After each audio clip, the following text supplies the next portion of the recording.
राहुल गांधी की वोटाधिकार यात्रा में पीएम मोदी को गाली। दरभंगा में रैली के दौरान दी गई थी गाली। रैली के मंच से पीएम मोदी को कहे गए अपशब्द। दरभंगा के तरबेल में थी राहुल की रैली। यूथ कांग्रेस के नौशाद ने कराया था कार्यक्रम। मोहम्मद नौशाद ने पीएम मोदी के लिए कहे अपशब्द। 1 सितंबर को पटना के गांधी मैदान में नहीं होगी राहुल गांधी की रैली। रैली के साथ खत्म होनी थी वोट अधिकार यात्रा। गांधी मैदान उपलब्ध नहीं होने के कारण फैसला। 1 सितंबर को राहुल पटना में करेंगे पदयात्रा। गांधी मैदान से हाईकोर्ट अंबेडकर प्रतिमा तक पदयात्रा। मोतिहारी में राहुल की यात्रा से पहले महागठबंधन में टकराव। कांग्रेस नेता की तरफ से लगाए गए पोस्टरों को आरजेडी समर्थकों ने फाड़ा। कांग्रेस जिला अध्यक्ष गप्पू राय की ओर से लगवाए गए पोस्टर को आरजेडी नेता देवा गुप्ता के समर्थकों ने फाड़ा। जान से मारने की धमकी भी दी। एफआईआर दर्ज। सीतामढ़ी के जानकी मंदिर में राहुल गांधी और तेजस्वी यादव ने की पूजा। वोटाधिकार यात्रा के दौरान दोनों ने की पूजा। पीएम मोदी की आज से 5 दिवसीय जापान और चीन की यात्रा। आज रात 8:15 बजे टोक्यो के लिए होंगे रवाना। 29 और 30 अगस्त को 15वें भारत जापान वार्षिक शिखर सम्मेलन में करेंगे शिरकत।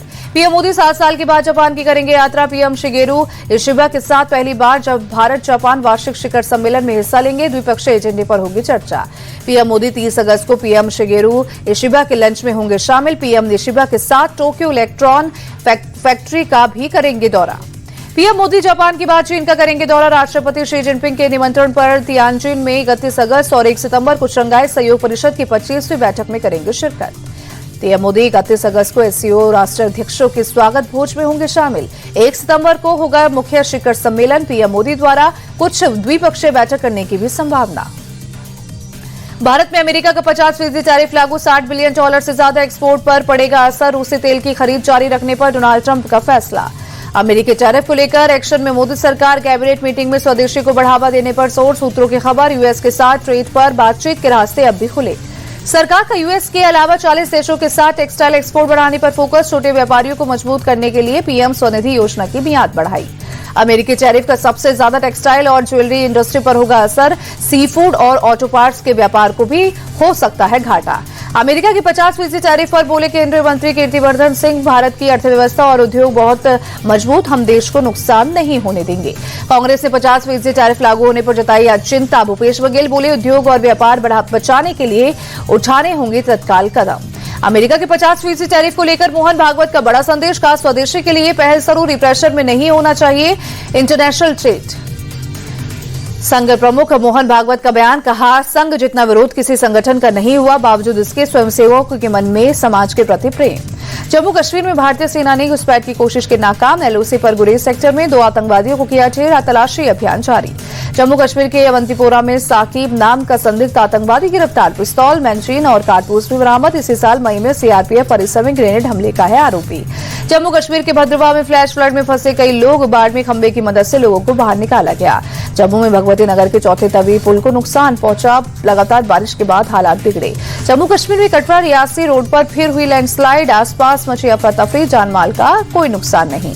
जम्मू कश्मीर में बाढ़ और लैंडस्लाइड का कहर। जम्मू क्षेत्र में पिछले 2 दिन में 41 लोगों की मौत। वैष्णो देवी यात्रा मार्ग पर लैंडस्लाइड में मरने वालों की तादाद 34 तक पहुंची।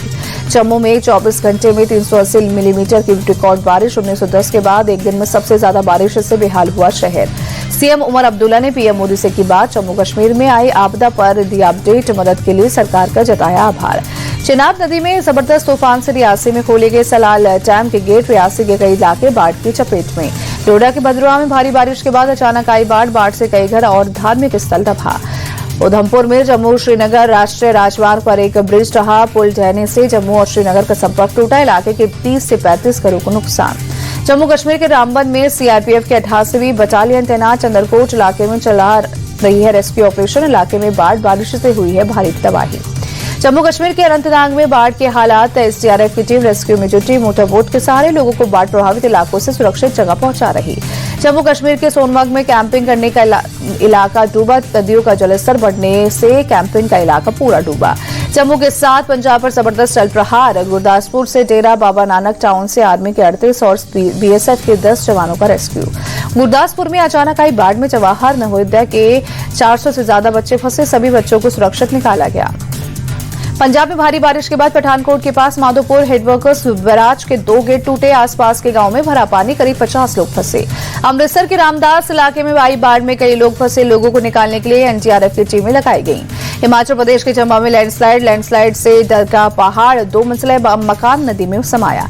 मनाली में ब्यास नदी का पानी तिब्बत कॉलोनी के बाउंड्री वॉल तोड़कर घुसा। कॉलोनी में करीब 130 फंसे लोगों को सुरक्षित स्थानों तक पहुंचाया गया। हिमाचल प्रदेश के बनाला में लैंडस्लाइड के बाद चंडीगढ़ मनाली हाईवे बंद, तेजी से चल रहा है मरम्मत का काम। हिमाचल के कुल्लू में चंडीगढ़ मनाली हाईवे को छोटी गाड़ियों के लिए खोला गया। लैंडस्लाइड और बाढ़ की वजह से हाईवे को पहुंचा नुकसान, बड़ी गाड़ियों की आवाजाही बंद। हिमाचल प्रदेश के बनाला में लैंडस्लाइड की वजह से सड़कें बंद, जेसीबी की मदद से सड़क से मलबा हटाने का काम जारी। मलबे में कई गाड़ियों के दबे होने की खबर। दिल्ली के मयूर विहार क्षेत्र में बाढ़ राहत कैंप बनाए गए। यमुना नदी में उफान के चलते खतरा बढ़ा। वाराणसी में लगातार बारिश के बाद गंगा नदी का जलस्तर बढ़ा। नमो घाट पर बाढ़ जैसे हालात। गुवाहाटी में सड़कों पर कई फीट भरा पानी, सड़कों पर कई गाड़ियां पानी में डूबी, लोगों को रेस्क्यू किया गया। पानी में कई गाड़ियां रेंगती नजर आईं। दिल्ली के न्यू अशोकनगर में स्पेशल सेल का एनकाउंटर। लॉरेंस गैंग के 2 बदमाश पकड़े गए। एक बदमाश के पैर में लगी गोली। पकड़े गए आरोपियों का नाम कार्तिक जाखड़ और कविश। दोनों आरोपी अमेरिका के गैंगस्टर हैरी बॉक्सर के लिए करते हैं काम। दिल्ली के वैष्णो नगर में एक युवक की चाकू मारकर हत्या। डॉक्टर राजेंद्र प्रसाद पार्क में बने गणेश पंडाल के पीछे किया गया मर्डर। हत्या की जानकारी मिलते ही विधायक रवि नेगी मौके पर पहुंचे। पुलिस की टीम जांच में जुटी। प्रयागराज में लकड़ू नाम के शातिर बदमाश का हाफ एनकाउंटर। 25,000 का इनामी बदमाश है लकड़ू। नोएडा के सेक्टर 113 में पुलिस और बदमाशों की मुठभेड़। एक बदमाश गोली लगने से घायल, दूसरा बदमाश भी गिरफ्तार। गणेश महोत्सव का आज दूसरा दिन। मुंबई में लालबागचा राजा के दर्शन के लिए उमड़ी भीड़।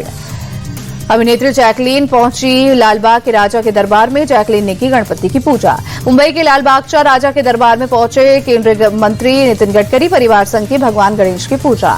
मुंबई में अभिनेता सलमान खान के घर गणपति बप्पा पधारे। पूरे परिवार के साथ की पूजा अर्चना। बप्पा की आरती भी करते नजर आए सलमान। गणेश उत्सव पर हेमा मालिनी ने अपने घर में गणपति को किया स्थापित। बेटी ईशा देओल के साथ की गणपति की पूजा। एक्ट्रेस रश्मि देसाई ने गणेश चतुर्थी पर अपने घर गणपति को किया स्थापित। भगवान गणेश की पूजा अर्चना की। महाराष्ट्र के सीएम देवेंद्र फडणवीस थाने में बीजेपी विधायक निरंजन देवखरे के घर पहुंचे। गणपति की पूजा में हुए शामिल। गणेश चतुर्थी के दूसरे दिन पुणे में दिखा भव्य नजारा। श्रीमंत डगडू शेठ हलवाई गणपति मंदिर के सामने जुटी। 31,000 से ज्यादा महिलाएं किया गणेश अथर्व शीर्ष का पाठ। बिहार के राज्यपाल आरिफ मोहम्मद खान परिवार संग पूजा पंडाल में पहुंचे। राज्यपाल ने लोगों को गणेश चतुर्थी की दी बधाई। आरिफ मोहम्मद खान ने की गणपति की पूजा। पीएम स्वनिधि योजना का 31 मार्च 2030 तक बढ़ा। वहीं लोन की राशि 10,000 से बढ़कर 15,000 रुपए हुई। रेहड़ी पटरी वालों को मिलेगा फायदा। कंपनसेशन सेस को हटा सकती है सरकार। जीएसटी काउंसिल की अगली बैठक में फैसला संभव। 3 से 4 सितंबर को होगी अगली मीटिंग। अडानी ग्रुप के विंझिंगम पोर्ट ने बनाया रिकॉर्ड। कमर्शियल ऑपरेशन शुरू करने के 9 महीने के अंदर 20 फुट इक्विवेलेंट यूनिट टीईयू का आंकड़ा पार किया।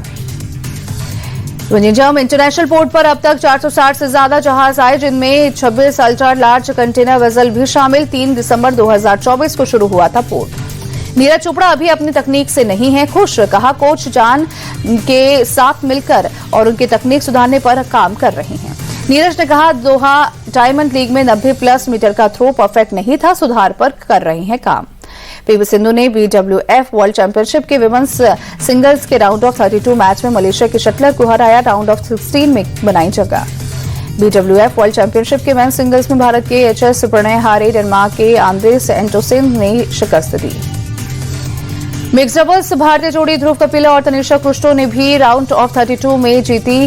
वहीं दोनों ने आयरलैंड के शटलर जोड़ी को भी शिकस्त दी। भारत के 2030 कॉमनवेल्थ गेम्स की मेजबानी की बोली लगाने के प्रस्ताव को केंद्र कैबिनेट की मिली मंजूरी। 31 अगस्त तक भारत फाइनल मीटिंग प्रपोजल देगा। अहमदाबाद को राष्ट्रमंडल खेलों के लिए बताया आदर्श शहर। वर्ल्ड एथलेटिक्स चैंपियनशिप के लिए भारतीय जर्सी लॉन्च। भारतीय ओलंपिक समिति की ब्रांड एम्बेसडर कंगना रनौत रही मौजूद। कंगना ने खिलाड़ियों के जज्बे की तारीफ की। कहा पैरा एथलीट्स से मिलती है प्रेरणा। वर्ल्ड चैंपियनशिप का हर एक गेम रोमांचक होगा। वर्ल्ड पैरा एथलेटिक्स चैंपियनशिप का 27 सितंबर से 5 अक्टूबर तक होगा आयोजन। 107 देशों के खिलाड़ी करेंगे शिरकत। सैफ अंडर 17 फुटबॉल चैंपियनशिप में भारतीय महिला टीम की बड़ी जीत। भूटान को 5-0 से शिकस्त दी।